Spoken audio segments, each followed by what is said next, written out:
Good evening. Welcome everyone to the City of Murfreesboro Planning Commission meeting for March 3rd, 2021.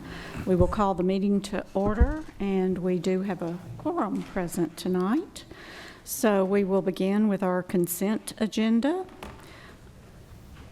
And we'll go through that. First item A is Shelton Square, Section 6, preliminary plat for 59 lots on 12.3 acres, zoned PRD, located along Chatfield Drive. Shelton Square LLC is the developer. Item B is West Wind Reserve, Section 3, preliminary plat for 30 lots on 7.2 acres, zoned RS6, located along Lantern Lane. Cornerstone Development LLC is the developer. Item C is Parkside at Hidden River, final plat for 24 lots on 11.9 acres, zoned RS10, located along Cason Trail and Shalom Street. Hidden River Development Company LLC, developer. Item D is Shelton Square, Section 3, Phase 1, final plat for 27 lots on 10.6 acres, zoned PRD, located along Eaglemont Drive and Hopetown Way. Shelton Square LLC, developer. Item E is Shelton Square, Section 3, Phase 2, final plat for 10 lots on 4.1 acres, zoned PRD, located along Eaglemont Drive. Shelton Square LLC is the developer. Item F is Shelton Square, Section 4, Phase 1, and the re-subdivision of the common area of Section 2, Phase 1, final plat for 52 lots on 10.9 acres, zoned PRD, located along Bridgemore Boulevard. Shelton Square LLC, developer. Item G is Shelton Square, Section 4, Phase 2, final plat for 10 lots on 2.8 acres, zoned PRD, located along Bridgemore Boulevard and Hopetown Way. Shelton Square LLC is the developer. Item H is Laurelstone, Section 2, preliminary plat for 66 lots on 23.8 acres, zoned PRD, located along Ann Lou Lane. Goodall Homes LLC, developer. Item I is Osborne Estates, Section 2, final plat for 19 lots on 5.4 acres, zoned RS10, located along Osborne Lane and Hardwick Street. Black Diamond Construction, developer. Item J is Belmore, Section 2, Phase 1, final plat for 5 lots on 14.7 acres, zoned RS15, located along East Overall Creek Road, Constantine Drive, and Old Salem Road. Alcorn Properties LLC, developer. And item K is Carlton Landing, Section 3, preliminary plat for 22 lots on 13.1 acres, zoned RS10, located along Jessup Lane and Farm Castle Drive. Cornerstone Development LLC is the developer. Do we have any members of the Planning Commission or staff that would like to have any of these items removed from the consent agenda for further discussion?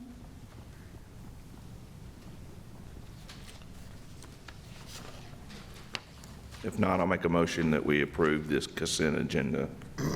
I'll second. We have a motion and a second. All in favor, please state aye. Aye. Any opposed? All right. Consent agenda passes. Next, we have our public hearings, and we have one public hearing this evening. It is a mandatory referral and right-of-way abandonment to consider abandonment of a portion of the right-of-way of Vaughn Street. Huddleston Steel Engineering, Inc. is the applicant on behalf of the Murfreesboro Housing Authority. And we have with Ms. Holly Smith with us tonight. I believe your first official Planning Commission meeting. And Holly is our newest member, I guess, in the Planning Department, Principal Planner, and moved here from California. So welcome. We're so glad to have you. Well, thank you, Madam Chair and members of the Planning Commission.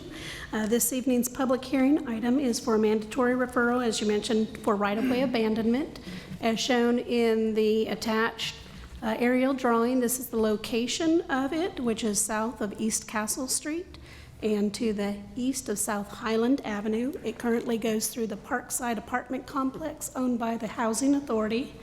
Back in the 50s, the Housing Authority actually purchased the portion of the land that's closest to Highland Avenue, and then 52, they actually dedicated it with a plat for property dedicated for street, sidewalk, curb, and a sewer lift station. Since that time, it has really been used almost as a private way. Most of us did not realize it was right-of-way until they're applying for a grant application for reconstruction where they need actually fee simple ownership of the entire piece. So they have requested that the city abandon this right-of-way. It contains about 0.48 acres, and currently, as you can see, it's being used really for a drive aisle, parking, and then there are some city utilities and other utilities in those locations. I did attach a memo to the departments that we reached out to: engineering department, fire, police, solid waste, and the water department. So all of their comments have been incorporated in developing the conditions that staff is suggesting that the commission recommend for the city council to consider. And those are listed here in your staff report, items 1 through 5. And I believe for the record, we would like to read them into the record. But this particular plat that you saw, a very light shaded copy, there were less buildings in the complex, but this was the document that actually dedicated that right-of-way. And so the conditions we would suggest would be as follows. 1, a temporary public utility and drainage easement in the abandonment area shall be dedicated concurrently with the recordation of the right-of-way abandonment. And the reason we're doing that is timing. They have not brought forward their site plan yet, and we do anticipate that they will locate those in other places on the site, but we don't know where those are at this time. So by retaining those as easements, if there's anything that needs to be accessed while the structures are still in place, we can still access those things. Number 2, that the right-of-way abandonment and public utility drainage easement dedication shall be subject to final approval of our legal instruments by the city legal department, and that the applicant shall prepare and submit legal descriptions and exhibits, which they have, necessary for the city legal department to draft the necessary legal documents. 3, that a quitclaim deed transferring the subject right-of-way shall be executed and recorded. Number 4, that once final utility locations are determined with the final redesign of the Parkside apartment, new public utility easements shall be dedicated in the proper locations to meet the needs of the various utility companies, and that any obsolete easements are being abandoned concurrently. One caveat that we did look to add to this was approval of this mandatory referral shall include approval of any future easement abandonments and dedications as determined necessary by city staff.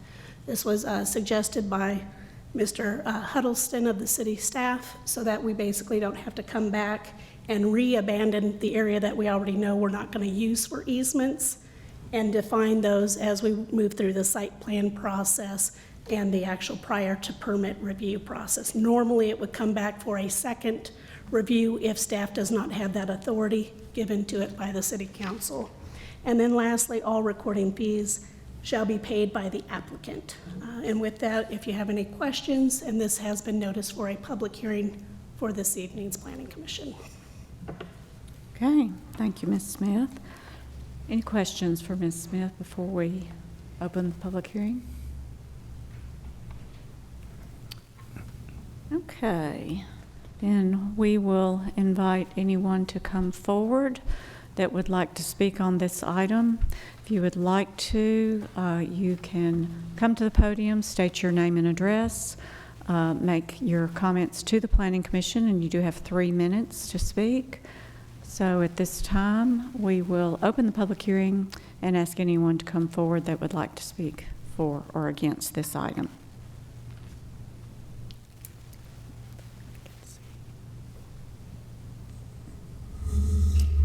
And seeing no one, we will close the public hearing. and Madam ask for Chair? future I comments. would like to comment, just a couple of quick comments. First of all, I didn't notice this until after this had gone out, but we can actually retain the easements when we do the quitclaim, so there will not be a second easement grant document necessary. We can just do that in one document. The other thing in that this is unique, that to my knowledge, the city has never claimed this as right-of-way, but these have been treated as private roads throughout, but it somehow shows up on GIS as city street with as city right-of-way, so we need to quitclaim it so that the housing authority can proceed with their financing. And the other thing, they were a little different. There are active water, sewer, and stormwater easements within this development. Almost for sure, those easements are going to be, those facilities will be moved. And so we're asking the Planning Commission would authorize staff to go ahead and abandon the easements, prepare the abandonments, have them signed by the mayor as necessary, and accept the new easements, whether at this point, I'm not sure if this will be a plat. I think it will be a plat, that there will be easements put on the plat, but it's possible that they could just grant easements by separate easement documents. But for us, because we know there's going to be some changes in this development that's going to be redeveloped, and y'all are seeing at least the site plans of it as it comes through, and we'll have some knowledge of it, we're asking that we can expedite this, but without bringing those easement abandonments and dedications back to you for further formal review.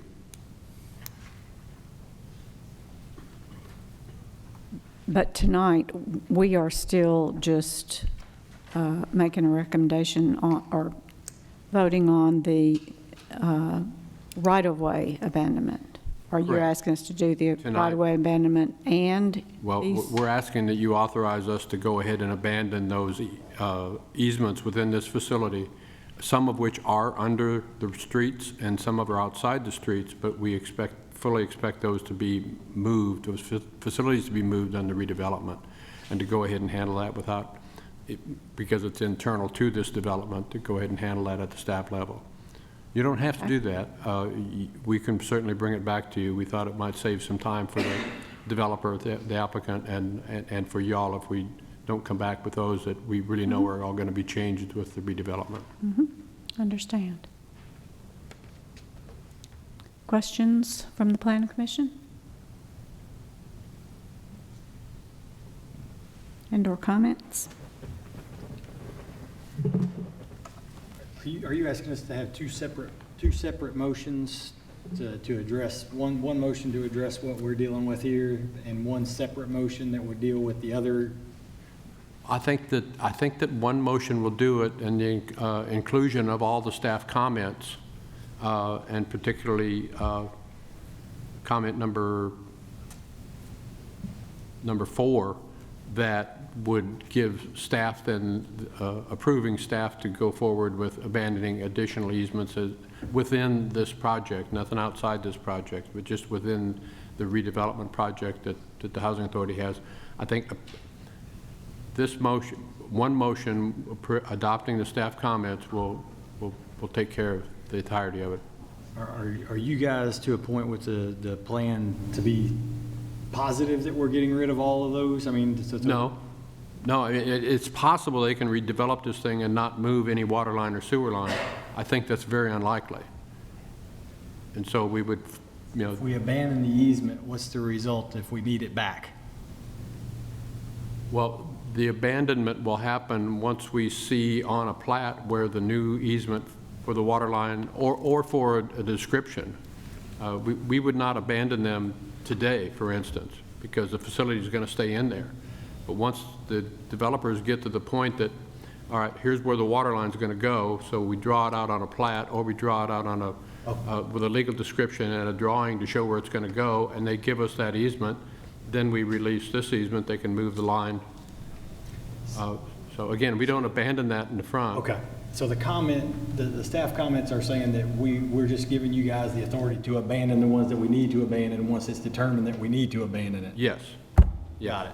That's, Sorry, I understood that you wanted us to abandon them all. No, no, no, now. no. When and if. It's possible they won't change. I think see. that highly unlikely, but it is possible.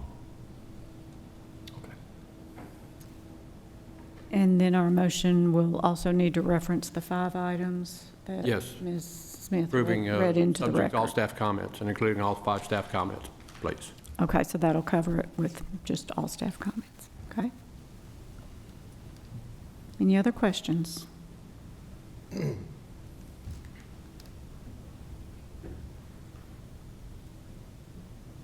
if not, we're ready for a vote, or a motion, excuse me.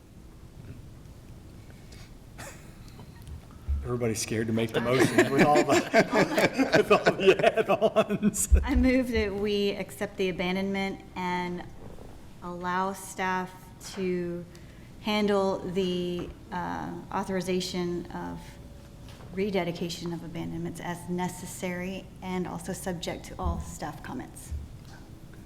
Second? Did I get it? Does that cover it, Mr. Ives? Yes. So we have a motion, thank you, Ms. Garland, and a second. All in favor, please state aye. Aye. Any opposed? Okay, thank you all very much. Next, we are moving on to our Gateway Design Overlay. First item that we have there tonight is the Parkway Office Park, Lot 17, Goddard School. It's a final design and site plan review of a 13,781 square foot daycare center on 1.7 acres, zoned CH and GDO 3, located along Gateway Boulevard, Garrison Drive, and Carl Adams Drive. A&M Properties LLC is the developer. Ms. Green. Thank you. Good evening. Good to see you. Good evening. Our first item under the Gateway portion of the agenda is for you to consider final design review and site plan approval for the development of a property located on Lot 17 of the Parkway Office Park commercial subdivision. This property is located along 3 streets, so it has 3 fronts, so it's a bit of an unusual property. And so they were able to design their building, per our last discussion, with those 3 fronts. It's adjacent to First National Bank, across from St. Thomas Hospital and Murfreesboro Medical Clinic. You did review this item last month for, I guess the month before, really, for initial design review, and I think the feedback was positive with the design of the building. The material board is being passed around now, and it has samples of the exterior materials, including the brick, for your review and consideration. Some of the items that we discussed during initial design review was the depth of the pilasters and increasing that to depth that it would really cause the variation in the wall, so there wasn't a long flat wall. And those are a minimum of 12 inches. And we've also talked about how they wanted to utilize bollards all around their entire property. And staff asked them to be creative with that design, since this is an important area of our community. And they were able to develop a design that actually uses bollards, but it looks like an aluminum fence, and there's a sleeve that matches the fence that goes over the bollards, so it doesn't look like there's 80 bollards around the property. It looks like a fence. And then the areas internal to the site where the parking is, the property, or the bollards are either part of the fencing for the playground, or they're seat wall. And the seat walls that they use on this property are actually structural, so many of the decorative seat walls we see in the Gateway mostly for aesthetic purposes, but these actually are designed so that they can prevent cars from, I guess, hopping the sidewalk, curb, and going into the building, which is the primary concern of the daycare operators. As I mentioned, it is a daycare. It is permitted in the zoning district CH and GDO 3. They've been able to address our staff comments, so our recommendation to you is that you do approve it, subject to all staff comments. Mr. Matt Taylor is here representing the design team if you have any questions from him. I guess you might want to see the building. There it is. Okay. Any questions for Ms. Green or Mr. Taylor?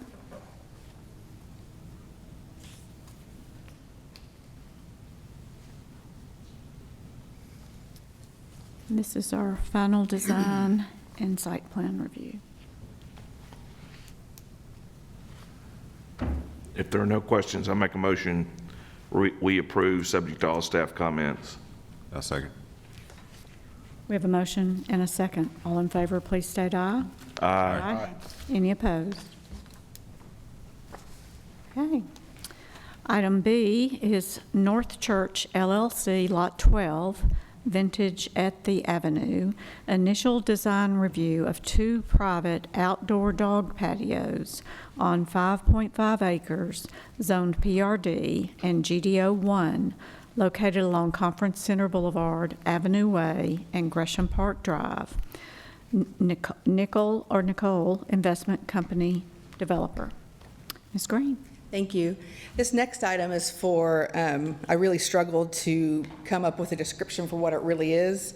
So I wrote private outdoor dog patios, and it's for private or outdoor dog patios on an existing multifamily development, an apartment complex located near our Conference Center Boulevard and Avenue Way near the Embassy Suites.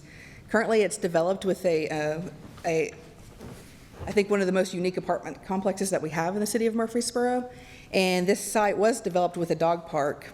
At some point, it came to my attention that outside some of the private ground level patios, the owners and operators had built up an area, constructed a fence, and done some work where the people who rent that apartment can open their door and let the dog out and come back in. This would be a service in addition to the dog park that they have. And I reached out to the management company and made them aware that any changes in the gateway, especially site improvements or exterior improvements, do require planning department or planning commission approval. These are small items, but they do require the planning commission to approve them.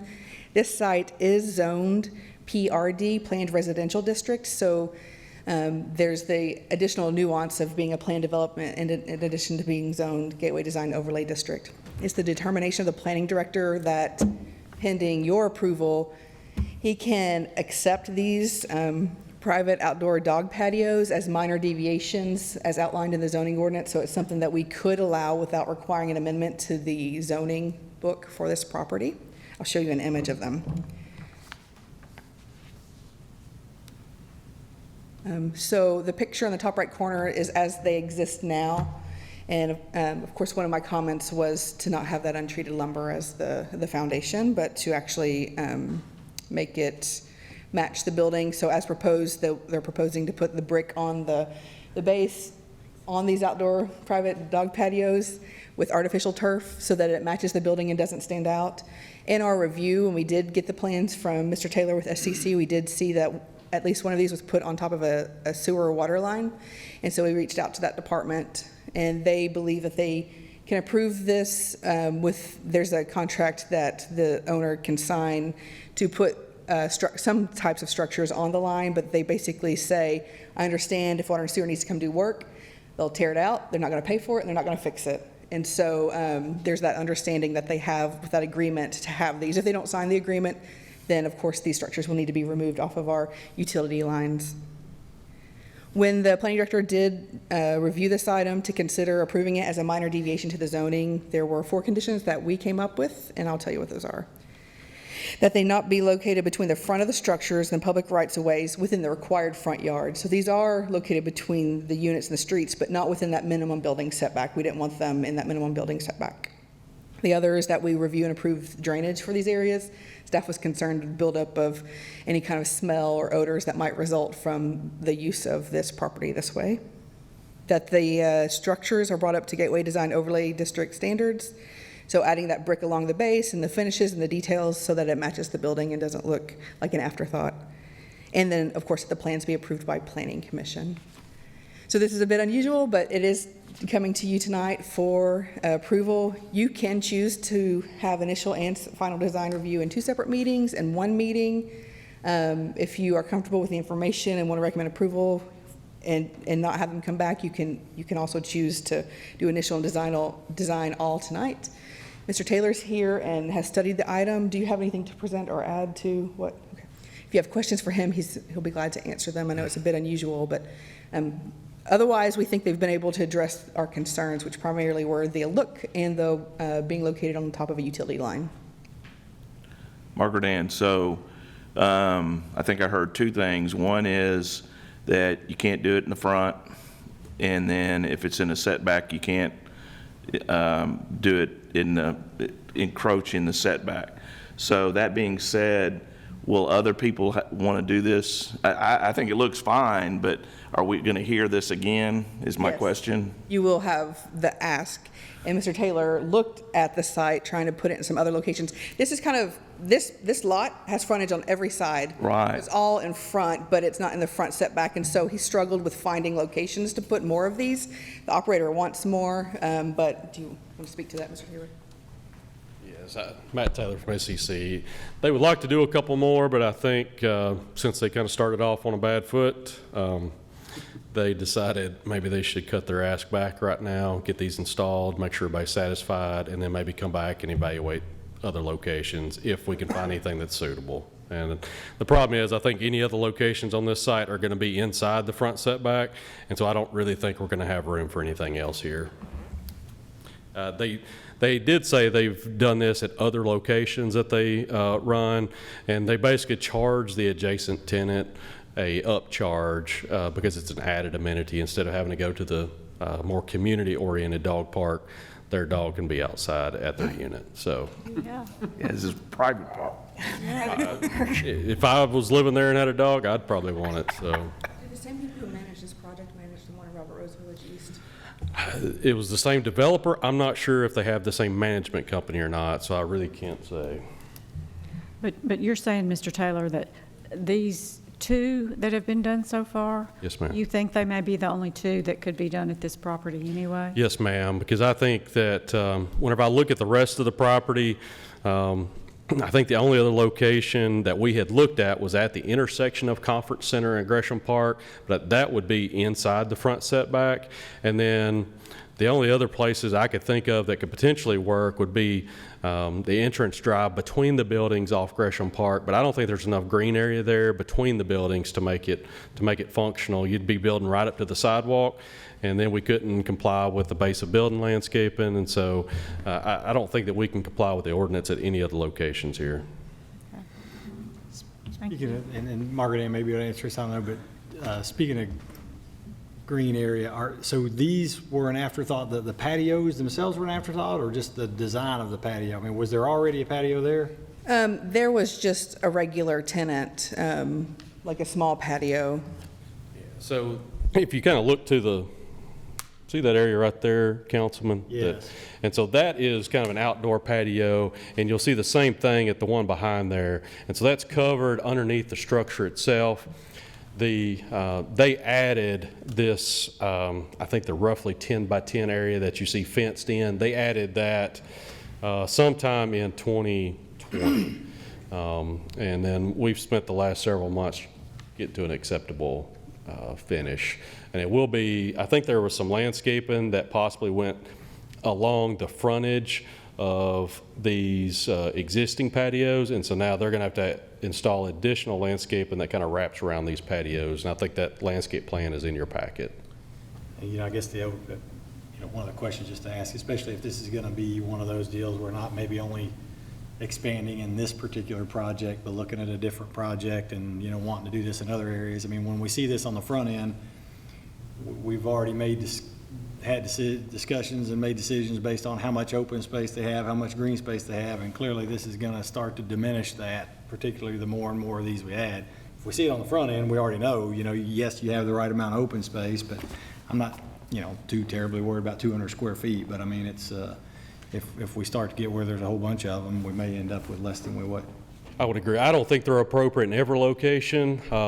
In this particular location, due to the design of the project, it's very urban, and so this over here, somebody was probably letting their dog out to pop a squat anyway, pardon the term, but in this location, it was all slope. It really wasn't functional open space, if you would. But I think there are some locations that it would definitely not be appropriate for.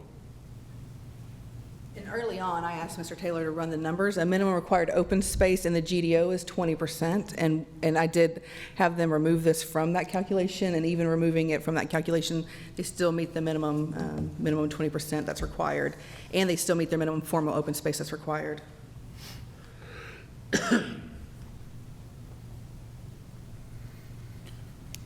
My only question is there any additional I know that the water company has said, okay, we agree to it, but is there any additional liability associated with this if you tear it out?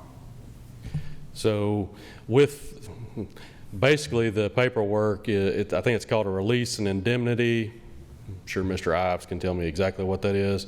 It's basically we're signing our firstborn away. We're not, we basically have no rights if they come in there, and we understand that. And they probably wouldn't have, if they had realized that or had done it the right way, they probably wouldn't have built one of these, is my guess. But since it was already there, you're basically going to do you're going to achieve the same thing on the backside. So, okay. And that'll be a recorded document that runs with the land. So even if they sell it, the next person would be subject to the same. Okay. And I think the Water and Sewer Department was comfortable with the structures there. They don't allow all structures to sign that agreement. The fact that it's a fence and it's basically some soil and a foundation are okay with them because their equipment can remove that fairly easily. So if it were like a shed or a sign, sometimes signs can get approval depending on how much mass they have. But they saw the structure, probably wouldn't have approved one of them initially. But since it's there and they can see it, I think they're comfortable with their ability to knock it out of the way if they need to. Okay, thank you. I think I got an issue going forward in other developments on the Gateway. If we start going into this, ask for forgiveness instead of permission type thing, I'm a no. But just because of that, it's more about stopping future stuff than this particular thing. And I would think and now that it has come up, I think the engineers in the area, they know it's something, it's certainly an amenity for the development. You know, I'm sure they can charge quite a bit more for that apartment, all that kind of stuff. And it would be something that if they have the room and can do it, that now that we know it's something that is going on in other areas, they would possibly be asking for it on the front end. And I agree. On the front end is always better, but Right. there's always something new and different that comes up that we, you know, might need to say, hey, this is something I'd like to do. Can I do it? And unfortunately, they do things and don't realize it's something that they should have asked for, and you get put in this position. So, Yeah, and it was the management company that did that. The developer, who is still a part of the ownership team here, whenever they found out, they just kind of shook their head, basically the same way all of us are, and it was like, you know, it was kind of a doofus move. But it was definitely, hopefully, a one-off. This particular management company knows not to do that again. Matter of fact, I think they restricted their tenants from using that space until we get this worked out, was my understanding.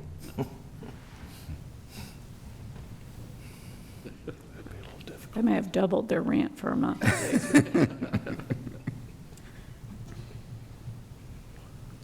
All right, any other questions or comments?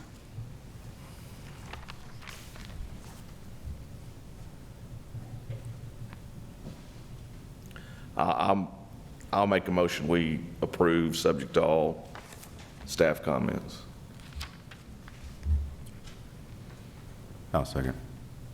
We have a motion and a second. All in favor, please state aye. Aye. Any opposed? Opposed. One opposed. Okay, motion passes. Next, item C is the Avenue, Burlington, initial design review of a 13,781 square foot tenant build out on 97.5 acres, zoned commercial highway, GDO 1 and PSO, located along Medical Center Parkway, Big V, 5, I'm not sure which way we're going there, property group, developer. Ms. Green. Thank you again. Our third item under the GDO portion of our agenda this evening is for you to consider a project in the Avenues development along Medical Center Parkway. This project is a tenant build-out, which means the structure already exists, but the tenant is going to change from the previous tenant, Best Buy, which I have an image in your packet of the existing Best Buy, because Best Buy built an expansion and moved their location elsewhere on the avenue, and a new tenant called Burlington. I always want to call it Burlington Coat Factory, but I get corrected because that's not showing my age, I guess. And so Burlington wants to move into this space Oftentimes with tenant build-outs in the gateway, I review and approve them administratively, which means just at a staff level. The changes are not so significant that it warrants coming back to Planning Commission, but after tallying up the changes to this proposed development and how it's a little bit different, it was more appropriate to come to you for your consideration and approval. So what we have to you, before you, is for you to consider not the use or any site modifications, but the changes to the facade of the building. Currently, it's a larger big box retailer that's an empty space, and Burlington wishes to go in there. Burlington, of course, has its own brand colors, which they'd like to incorporate into the facade changes. And I wanted you to see the material board, to take a look at the red and see if that color, because of course reviewing colors is part of our role in the Gateway Design Overlay District, to see how you felt about those colors. And another area of concern that I had was the changes to the storefront. And on the image, you can see kind of what's white and then what is darker. So there's only a portion of the storefront that will continue to be functional. The remaining portion will be treated so it's not functional. So it's not a door, it's not a window. So this is a little different. It was out of my realm of comfort. It was something I think that really needed to come to you. I think the architect is here, and I'm going to invite him up in just a moment. And he's got some good points, and I think he can help you understand the ask to make your decision based on all the information. I initially balked at the red color, but then the images on the screen are a little bit darker, and he pointed out to me that we allowed the blue on Best Buy, but of course I said Raider blue is treated differently in Murfreesboro than red. Than Alabama. So there are, he's really done his work. He's created some images, some nighttime images to help you understand what the question is, just to put everything on the table. So my concern was the red, and then how the storefront is being changed. There are some upgrades to the storefront that he's doing, and he'll go through those as well. And you mentioned the Big V Properties is the applicant. The avenues, I think I may have mentioned before, have been sold. So the third owner is called Big V, like vacation. And it was previously Hines, and of course Cousins Faison were the ones who initially developed the project.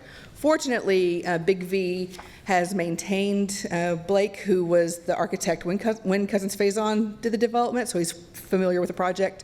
He worked with Hines, and then they've retained him for Big V, so that is helpful. But I would like to invite you to the lectern so you can go through the project.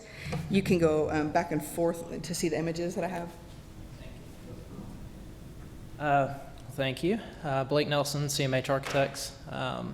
So basically the color issue, as an Auburn fan and very much not an Alabama fan, I sympathize with the blue allegiances here. But it is sort of a tenant branding identity with these sort of junior acre tenants. They do tend to latch on to a particular color and use that predominantly throughout all of their stores. Best Buy has its blue, Dick's has its green, Ulta has its orange, and Burlington has its red.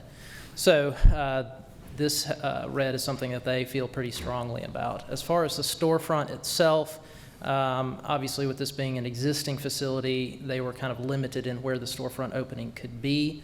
And so they have adapted their prototype to, they have a 40,000 square foot prototype. This is a 30,000 square foot store. So they had to do pretty substantial rework of their interior layout. And because of that, the location of the cash wrap actually overlaps the front storefront opening in the existing facility. So that is why the left half of the storefront opening is basically a spandrel glass condition. We did make changes. The tenant had requested a dark gray. We changed that to a white to be more akin to the frosted glass that we are using over the active storefront, and that's more consistent with the other backlit second-story windows throughout the avenue. So the storefront condition, basically the left half during the day would be fairly consistent with what's above the entry sliders. At night, we did incorporate a light box sort of backlit condition over the storefront slider entry. And then pursuant to staff comments, we did add a couple more decorative uplights flanking the storefront opening to kind of add a little bit more human scale right there at the entrance area to illuminate that area a little bit more productively. So are you saying, I may have misunderstood it, are you saying that the both the right and left-hand side above the, I guess it's a canopy or whatever it is, are going to look the same? Because this picture doesn't quite reflect During the that. daytime, they will resemble each other because the left half will be a spandrel glass, which is opaque, but it's white. And then the right side would be white frosted, so that from the outside, they resemble each other, but at night, we would backlight the upper section. We tried to backlight the whole thing, but unfortunately, there's not enough wall depth to incorporate light fixtures and have access to them on the left side. And we are upgrading the entire storefront system to a Kynar powder-coated finish. It's currently a clear anodized, which is not actually allowed by Avenue design criteria. And when Best Buy was built originally by the tenant's architect, that slipped through. So we are fixing that.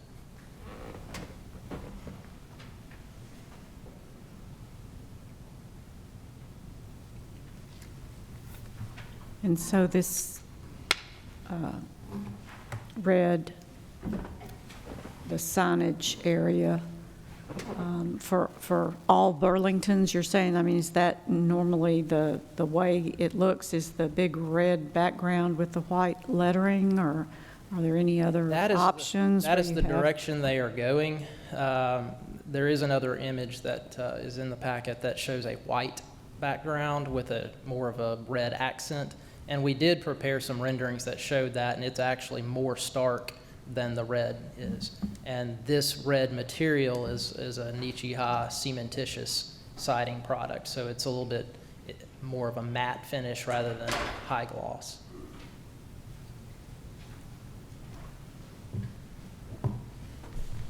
And do we have those images? Were they in our packet? Do you remember, Margaret Ann, or did you see those, Margaret Ann? And in comparison to the bold red, did you? I did look at it, and they looked not. So that was, They were it sounds worse. like, you know, White what I sounded would have better. asked for with the white with maybe a little bit of a red accent or something, but I Yep. guess this was the preferred choice, huh? Yeah, and to ensure that I wasn't the only person looking at the red versus white, because I was shocked myself, and I think I emailed him and told him I couldn't believe it, that I would have preferred it, but I took the image around to our other staff members to see if I was in left field with that, because it feels not on brand for me. So, but the white was much more stark and much more out of character. I think, when you think it, you think it would look better, but it may have been the material too. I don't know, but the white did not look better. I could bring it to you, though. I mean, certainly, it's up to, it's No. your role. I can see that. I can see that. I understand. I personally think the red looks good, so. I agree. I'm comfortable with the design. I mean, I agree with the Ulta's orange, Best Blue by Burlington red. I think it works. I'm colorblind, but roll tide. I knew it was coming. I knew it was coming.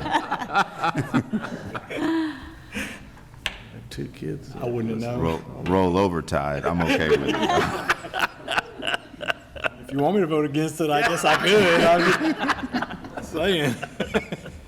Will you go back to the picture of what it looks like during the daytime, please?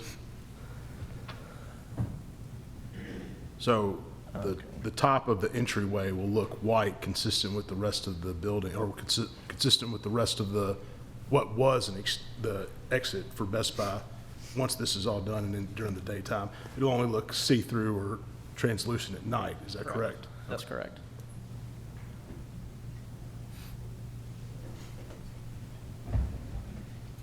I think your record, certainly with this whole development, lends a lot to what we're looking at tonight. And, I think that means it's certainly been a great development, I think, for our community, and certainly think everything out there. I'm very pleased with the development as a whole, and so if you've been working with it from start to finish through 3 different owners, says a lot for you and what you bring to the table, and so I would, be very comfortable with if you all have decided this is the best version of what we're looking at for this particular tenant. Can't argue with that. If there aren't any more comments, I'll make a motion, we approve it. Second. Can I ask you about your motion, sorry? Is that Yes. for initial and final in one meeting, or would you like them to come back before final design review? Both. I'm good with both. I yeah. think it would be, if nobody, Sorry. Nope, thank sorry, you I for didn't clarify. clarifying, yes. So, Mr. LaLance's motion was for approval of initial and final design review, and we had a couple of different seconds, so all in favor, please state aye. Aye. Any opposed? Okay, thank you very much. Thank you. Appreciate it. We have been asked to take a very short recess while we load some additional items on the computer for the next particular item. So we will recess. 2 minutes, Mr. Palmer. No pressure.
sure we figured it out, but. That's I didn't like this issues around. Did we get popcorn? You're back on. Okay, thank you for that short recess. We appreciate that. And if we could call the meeting back to order. Our next item is item D. It is the North Church Section 4 berm landscaping plan, a site plan for a berm and landscape plan located along Wilkinson Pike, Tommy Smith developer. Ms. Green. Thank you very much. This next item is for you to reconsider a site plan, landscape plan for proposed berm buffer that's landscaped and irrigated located along Wilkinson Pike. You may remember that in 2016, 2017, the owner of this property, Mr. Gatton, and his representative, Mr. Tommy Smith, came before you and asked for you to consider reducing the Wilkinson Pike buffer that's required by zoning ordinance for properties that front along Wilkinson Pike, which is 100 feet. He asked for you to reduce that distance in exchange for such to construct a berm that's heavily landscaped and a fence similar to what is along the battlefields in front of it to compensate for the lack of distance. Recently, an application for zoning change came before both Planning Commission and City Council, which was denied at City Council. And one of the items that came up was that part of the commitment of installing this berm by Mr. Smith on behalf of the property owner was that it would be installed in the very next growing season. They did submit plans to us for our review, and we approved them, but never constructed the berm, and therefore are in conflict or not in adherence with the restrictive covenants and the commitments made to both you and City Council. Today is a chance to rectify that, and so Mr. Smith has indicated he's willing to move forward as soon as possible with the construction of this berm. Since the plan was approved at September 20th, 2017, it has expired because it's past the period of plan approval without any action. Had he been actively working on the berm, it would not have expired, but he actually hadn't been working on the berm. So what you have before you tonight is the item to reconsider approval of the berm, and it's very, very similar to what was submitted and approved for in 2017. When we prepared comments that were approved conditioned by you, you conditioned upon all staff comments. One of the comments was to move that berm off of some utility lines that we have along Wilkinson Pike. And since then, Mr. Ives has been working with the owner to get the berm installed and to work through the opportunities we have with the infrastructure and that berm. So I am going to give Mr. Ives an opportunity to speak on the matter. And if you have any questions, I think probably he'd be the best person to answer them because he's really been walking this project through the process and working with our Water Resource Department and other boards, and also working with Mr. Smith to ensure that proper agreements and commitments are being made here.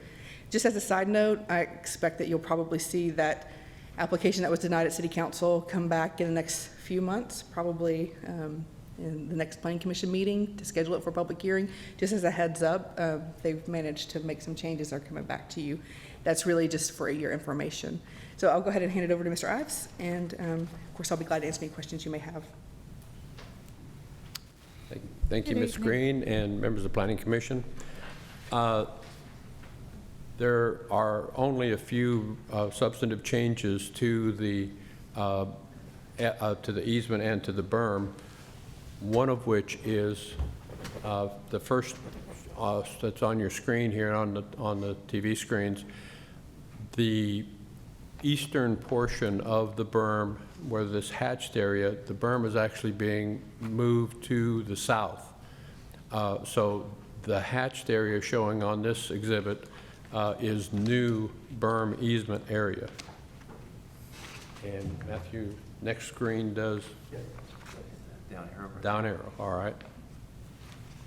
The result is that the easement, berm easement for the property, and this is actually the property that Mr. Gatton still owns, where y'all had looked at for development, and we'll be looking at again, but the berm easement will be wider on the eastern end than it would have been in the past. It would have been roughly a straight line following the part to the left as you're looking on the screen. It would have been roughly straight across. So we've enlarged the berm so that the berm easement, so that the berm itself can be moved a bit to the south.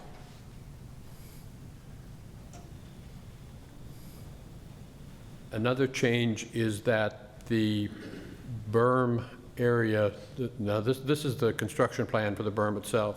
Prior, we were just showing the easement area. The berm has been redesigned a bit here in this area, just directly across from where West Park Drive now turns, dead ends into Wilkinson Pike. We expect that street is going to be continued on into the development, and to make sure we have good sight distance and safety for that, the berms were on each side of what will be the new street have been redesigned. And second, this Mr. Smith, Mr. Gatton are still going to build the berm, even though they've actually sold this. This is now what's been referred to as a hotel site. There was a hotel developer that came in with a plan several years ago, at least preliminary. I'm not sure it ever got to Planning Commission, but there was discussion, and then it has stopped. And since that time, I'm sure something will come back someday. But as the owner of the property, when this was put in place, Mr. Smith and Mr. Gatton have the obligation with them to build the berm, so they're going to go ahead and build the berm on this also. And this berm, this part of the berm has been redesigned to put a split right here where the hand is. Reason being that there was a substantial sewer facility right there where there's an arrow in the middle, and so that to avoid having to dig down through the berm in the need to access that sewer facility, sanitary sewer facility, they split the berm at that point to accommodate that. Other than that, it's substantially the same as before. I have met with Mr. Smith. He's agreed to these terms for Mr. Gatton. The document is on its way to Mr. Gatton for signature, so I expect that we'll have it back, an amended agreement incorporating these in the very near future. Be happy to answer any questions. Okay, questions for Mr. Ives? So it looks like that all the road cut-throughs, even though it sounds like we're going to see another plan, have been already placed on the plan, that they're not going to be building this thing and then turn around and have to cut through it at a later date, is my question. That's my understanding, too. Okay. I have not been involved in the revised plans, the discussion that's been on with them, but the people that have been in those discussions have seen these plans, so I hope you're right. Okay. I believe you are right, but I certainly hope so. Okay. If the plans for this expire, I mean, it just led me to think, does the buffer change that we made that was contingent on this happening, has it expired as well?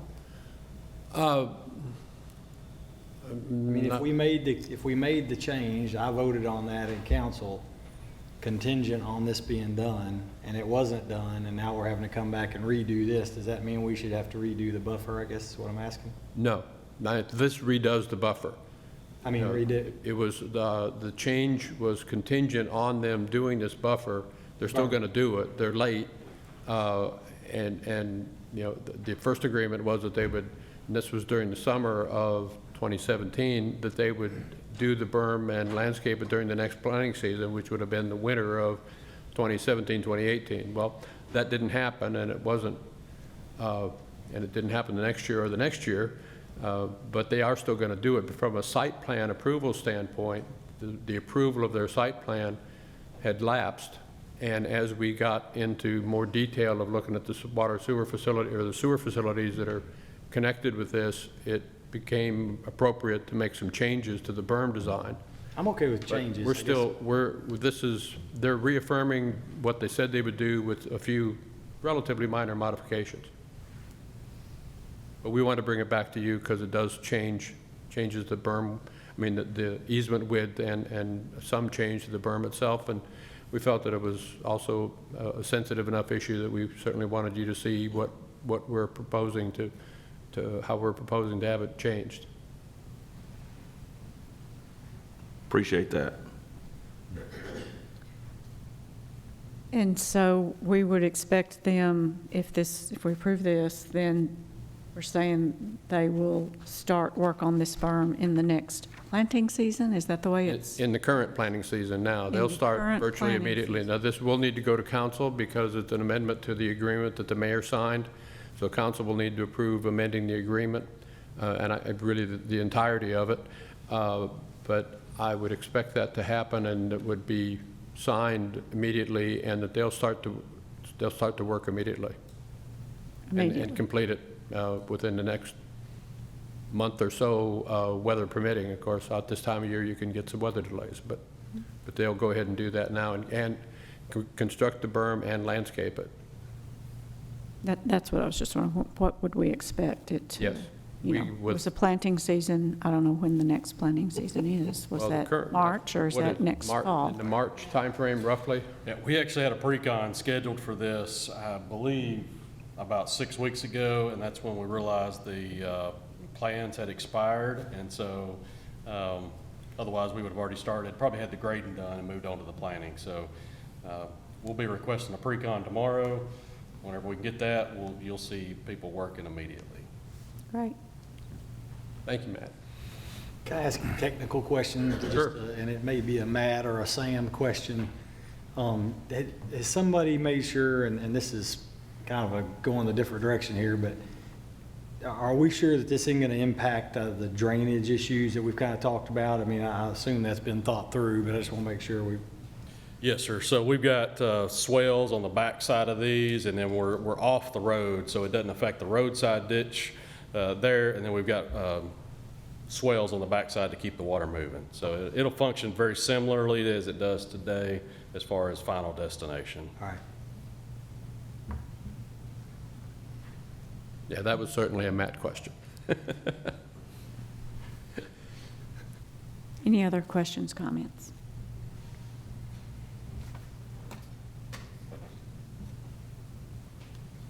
If there are none, I'll make a motion we approve, subject to all staff comments. Second. Motion and a second. All in favor, please state aye. Aye. Any opposed? Motion passes.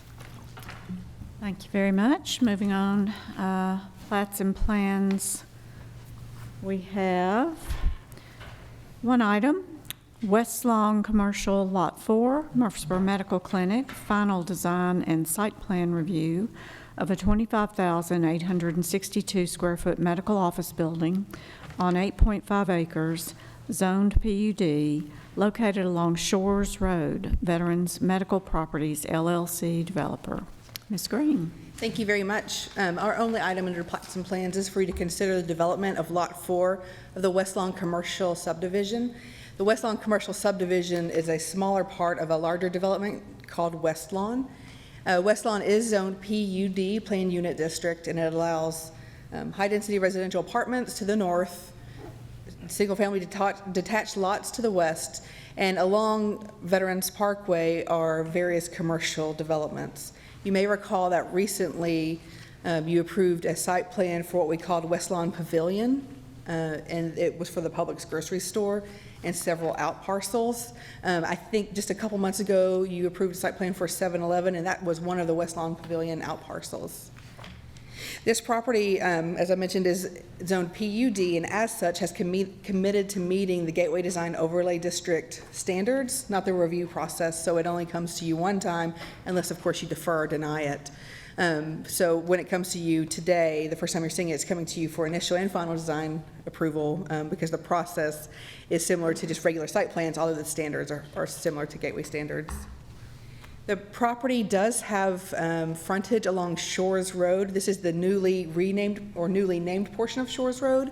Previously, Shores Road extended straight to Veterans Parkway and then had a curve at the end, and that portion of road was renamed to Birch Tree. And then the realigned Shores Road, which is a future signalized intersection, has been approved by both the Rutherford County and city departments that are responsible for street naming, so you'll be interested to know that. This section of West Lawn Development is a part of the C4 and C5 areas in the program book, the PUD program book. And in 2000, you had a a zoning amendment come before both Planning Commission and City Council to change the zoning from, previously it was for townhomes, high-density townhomes, and then they changed it to allow commercial development. Specifically, the change was to allow a hospital to be on a portion of the property. You haven't seen an application for the hospital yet. I anticipate you will probably this year, but it hasn't come before you. What you have seen on this portion, or near this portion of property, is a site plan for an orthopedic medical office building, which also has some leasable space. And I suspect that the property, or the hospital facility, the micro hospital that will be located in this area will actually have frontage along Veterans Parkway. This property is actually not on Veterans, just off Veterans Parkway on Shores Road, and it is 8.5 acres. The applicant is Murfreesboro Medical Clinic, and they've been, of course, a longstanding community partner in Murfreesboro and have their large facility near our Gateway Island in the GDO 3. And then, of course, they have a secondary facility on Shelbyville Pike or South Church Street or Highway 231, however you'd like to phrase that. And so they're proposing to build another facility here. The 8.5 acres is larger than they need for just the clinic that they're putting on this property. So when you look at the site plan, you'll see that there's some area reserved for future development. We did have them finish the development, so they are running the sidewalks along the entire right-of-way as we would expect, and they are adding proper curbs to prevent abuse and misuse of undeveloped property. Sometimes if you don't have the curbing along the areas that will be a future pad, people will just drive right over them and start parking on them, or somebody might lay gravel down, but the plans have rectified that. So I mentioned that they're located within the C4C areas of the plan development book. The difference is the maximum height permitted. What's closer to Veterans Parkway is allowed to be taller. What's closer to Shores Road has a shorter maximum height. So the building has two different maximum heights, and they are complying with the zoning book. There is a line through their building with one portion of the building allowed to be taller than the other. But I did want to point out to you that they have been able to design it so that the entrances have various heights, and they are respecting those limits. Part of the conditions of the program book were that there be no access to Shores Road. They're complying with that standard as well, and installing the berm buffer that's required there as well, installing it, planting it, and irrigating it. It's kind of a berm kind of night, I guess. They've lined up their access drive with the Publix grocery store across Shores Road, so we don't have concerns with the location of their drive. As I mentioned, this portion of Shores Road will be signalized. They do have a shared access drive with the medical offices that front along Veterans Parkway. I'm actually going to ask the architect to come up in just a moment. The material board is on this desk, and it's pretty heavy, so I'll ask him to show you where the materials are on the building, and then we can pass it around so that you can see them. They're cast stone, so they're really heavy, and we've struggled with keeping them actually adhered to the board, so we'll be careful when we pass that around to you.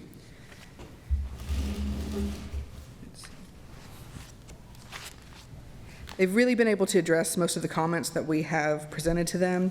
So at this time, I'm going to ask for the engineer and architect to come up and fill in the gaps that I've left out, go through the design of the building, the specifics of the building, and then if you have any questions, of course, I'll be glad to answer. Yes, sir. Hey, one quick thing. Did you say across, the Publix is across Shores Road from this? Is it adjacent? I'll show you.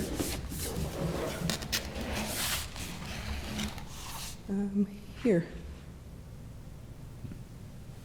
All right. Turn around. Got it. This is Shores Road. Yeah. This is West Lawn Boulevard. This is the Publix, and these are out parcels.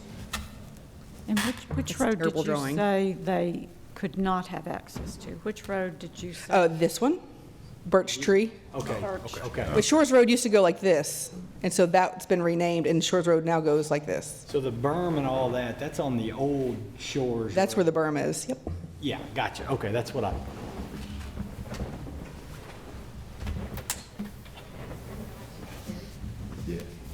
You can just scroll to go through the different images.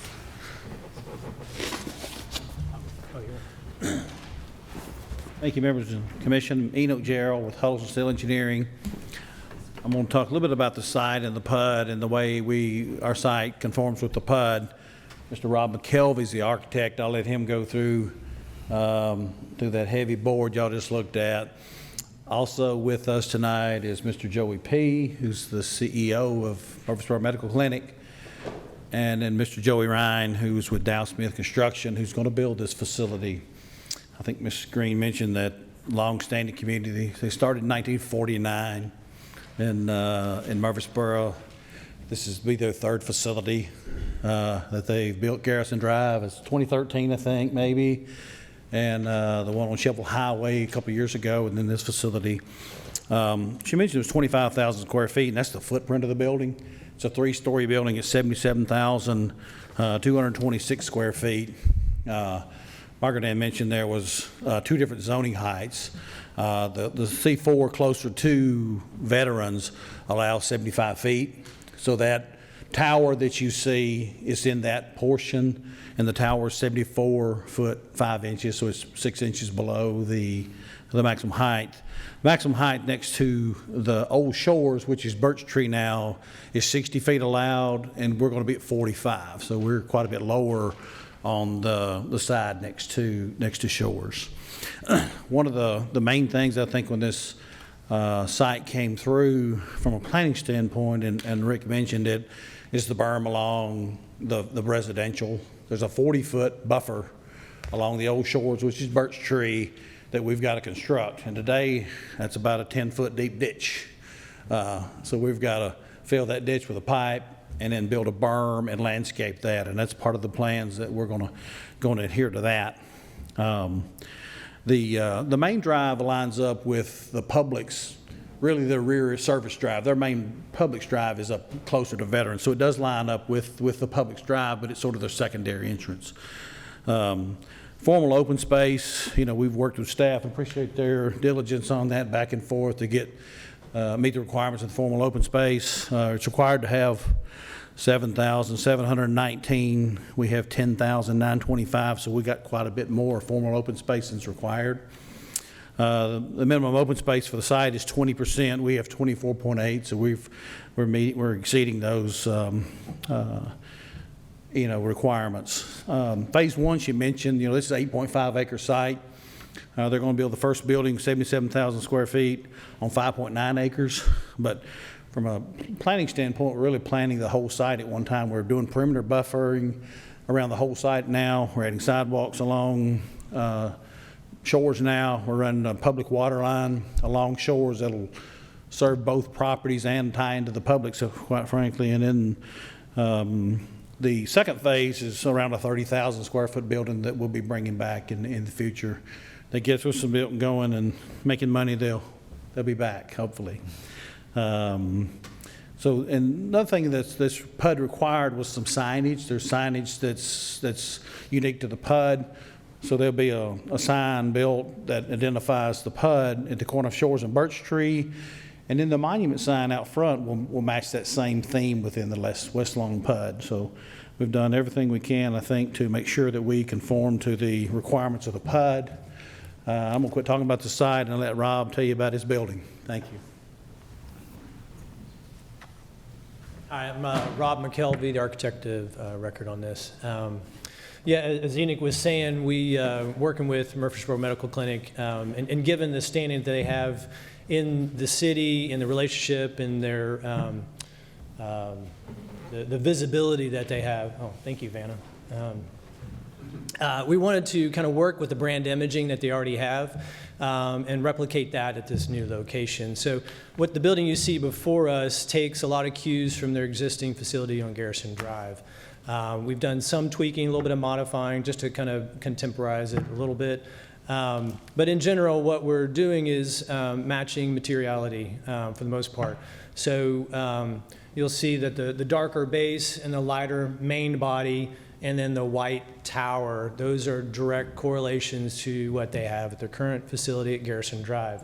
And as you can see on the sample board that was passed around, these are actually the precast architectural mixes that were used on the original structure. We're working with the original vendor that did the precast panels, and so they were able to provide these for us. Unfortunately, they couldn't do anything smaller and lighter, but we've got a giant boat anchor here for you. And with that, so these colors do match the existing facility. And with that, we'll have some ephes at the very top of the tower that will match this precast color as well.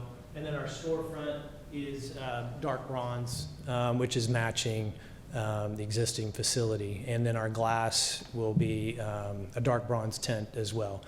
And as Enoch had said before, working with some of the zoning requirements, we've got that unique situation of a zoning line cutting through our building, so we kind of worked with staff and came up with a solution to get that in compliance. So we were able to get the tower element, which is in that taller allowable zoning at the front, and then the rest of the facility meets that lower requirement in the back. And as you can see, we're pretty much matching this design concept on all sides. We have on the main entrance, which is the top element, that will be facing Shores Road. That will be the main canopy that comes out for the primary drop-off and entry and exit from the building. And then on the lower, you can see, whoops, let me take the next one. On the lower, you can see there is a side canopy that will be a discharge for some functions that are happening on the first floor. So a couple of canopy elements there. The signage is, at this point, merely just representational to give a concept. We understand that that's a separate permitting process that will happen, and they will be going through those proper procedures for sign permits at the given time. Any other questions?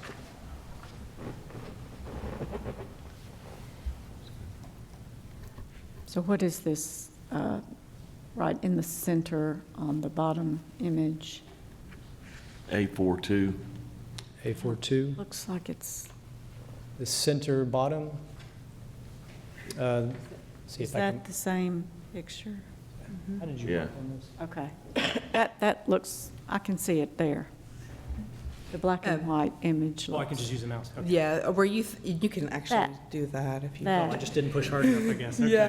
Yeah, they did make some modifications to the canopy. It was flat before, and we tend to steer away from flat canopies, and so I asked them to incorporate the cornices that they actually have on the towers into the canopy design, and you did change that. Yeah. And although it looks kind of flat, it does have some beveling, is that Yeah. probably the right word? And it's Correct. harkening back to the main structure. So they did make those changes as well. And were there clouds, or were they changed the building, subject to the first round of comments that they got last month? Correct.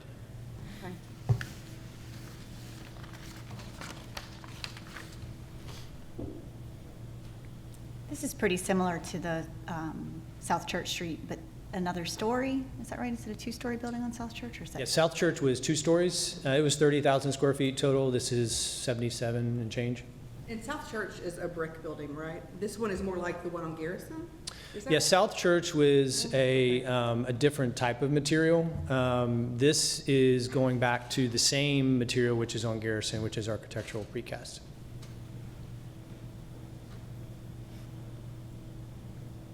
Okay, and so you just mentioned this is 77,000 square feet. Correct. And so is one side or the other is what's going to be built to begin with, the 25,000 that we're approving tonight? It's the footprint. Yeah, I think the 25. misunderstanding Oh, gotcha, is the the 25 footprint. is part of the Gotcha. footprint Yes. versus total square footage. Gotcha. I was thinking ahead to the future development, and I was like, where's the rest of the footprint? Gotcha.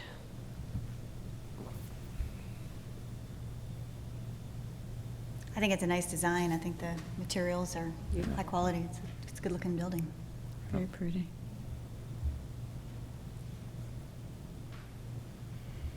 What other questions, comments? I'll make a motion to approve it if we're ready. Second. And subject to all staff comments. Yes. Motion and a second. All in favor, please state aye. Aye. Any opposed? All right, motion passes. Thank you very much. Thank you. Appreciate it. Beautiful. Very exciting. All right, next we have staff reports and other business. We have one item listed here, and it is a street naming to clarify the point where Memorial Boulevard becomes Lebanon Pike. City of Murfreesboro Planning Department is the applicant. Mr. Blomley. Thank you, Madam Chair, and good evening, Madam Chair and members of the Planning Commission. You'll recall back in December, I brought you a street naming issue for 231 South Church Street and Shelbyville Pike. These issues are similar in that they were brought to us by our GIS department in conjunction with the Rutherford County Emergency Communications District. The Emergency Communications District is in the process of implementing some new telecommunications software countywide, and they're trying to clean up some issues with regards to street naming that are cause for concern for them in the use of the new software. And I'll set that up by saying that anywhere where the data, and this is GIS speak, which sometimes I don't really understand. I'm glad we have folks on our staff, our GIS department and our IT department who work with this stuff every day. The center line data, this data that's actually in the street center line, needs to correspond with the addresses on either side of that street center line. And GIS and 911 have identified this segment of 231, the segment that's in between Thompson Lane and Cherry Lane, as being problematic. And as we've dug into this, there's really no definitive point where Memorial Boulevard becomes Lebanon Pike. And as we looked into it, as homes were, or as properties were annexed into the city limits, and this segment of roadway, some of the properties are in the city, some of the properties are in the county, but as properties were annexed into the city, like back in the 90s, the cities, which was even before I started working here, I've been here almost 20 years. Back in the 90s, kind of our policy was that we annex a property that is on one of these major pikes. We change their address to correspond with the street name for that pike that is more, that is what is in the city limits. And so that what that led to was kind of a hodgepodge of street or of addresses through this segment. And so what we bring to you tonight is a little bit different than what we did with South Church Street and Shelbyville Pike, where we actually had a segment that we wanted to rename to take it to a better break point where South Church Street changes over to Shelbyville Pike. Here, after we've analyzed this segment, if we renamed the entire segment to Lebanon Pike, there would be quite a few addresses, predominantly the businesses closer to Thompson Lane, that would be impacted. The Publix, the shops that are in the Publix, the Circle K, not the Circle K, it is a Circle K now, I think. Kangaroo or something. Kangaroo, yeah. I get gas there. I don't know why. I can't remember what it is. The bank. So they would all be impacted. And then we looked at the possibility of renaming the entire segment to Memorial Boulevard. Well, there's a large landowner on the east side of the road that would be a tremendous burden for them, especially after talking to them. They said, no, we do not want to change our address. We have, and in case any of you are wondering, that's the VA hospital. We have hundreds of patients that rely upon our address, some from out of town, lots of paperwork with the federal government, as well as a lot of people who receive prescriptions from the VA hospital, and all of those records would be impacted. So what we tried to do was to find a solution, and while it's not a perfect solution by any means, we've identified what we think is a workable solution, and we've run this by our GIS department and by Rutherford County Emergency Communications, and they agree that it's workable. So what we are proposing to do is to change the street name at the main entrance to the VA, and that's a little bit of a transitional area also, because that's where the highway changes from 3 lanes to 2 lanes, or from 4 lanes to 2 lanes, and so that will work with all of with their new software. And it's not really a street name change. It's more of a clarification. That's why I didn't put it in the heading as a street name change, because there's really no definitive point where it is. And so what we're doing is we're really just clarifying where that break is.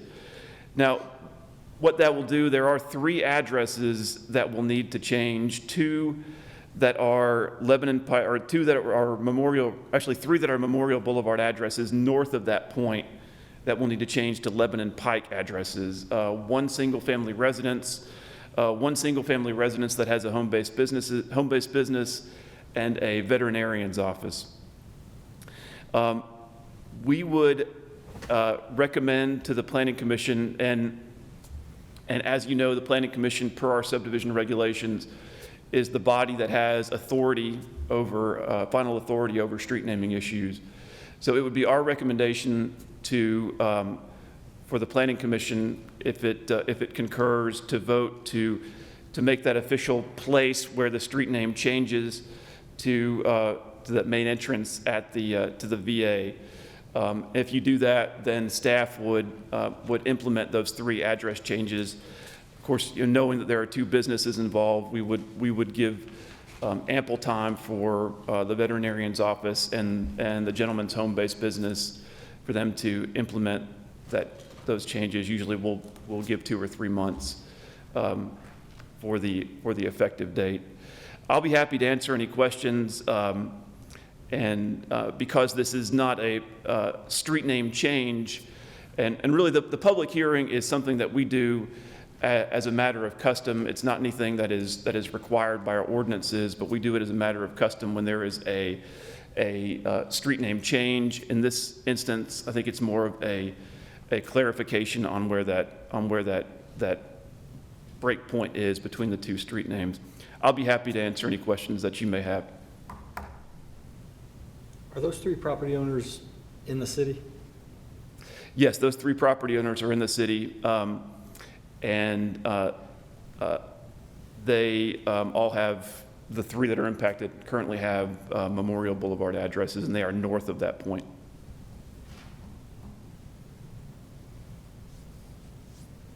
And the interesting thing is that there are actually some Lebanon Pike addresses in between those addresses that we would have to change. So it's like you have Memorial, and then you leapfrog some Lebanon Pike addresses, and then you get to a Memorial Boulevard address. So you can see how it could potentially cause confusion or issues with our dispatching software.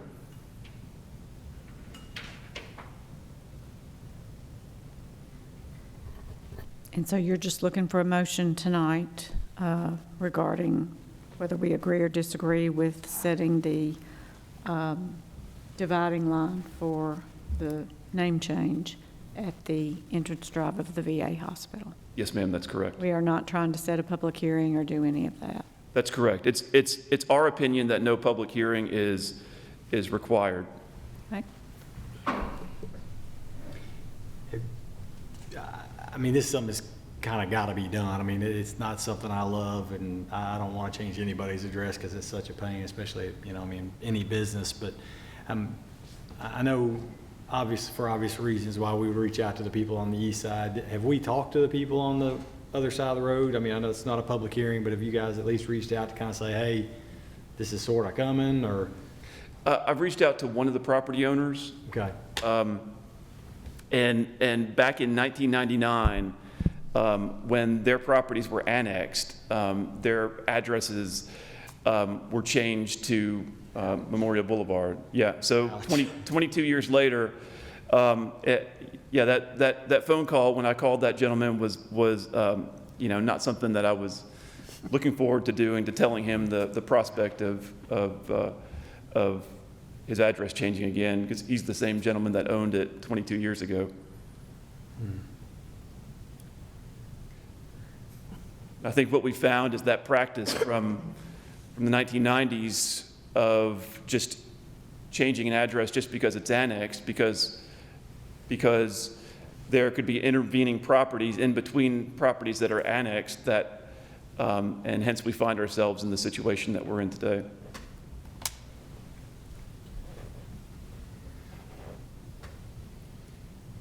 Okay. Any other questions for Mr. Blomley?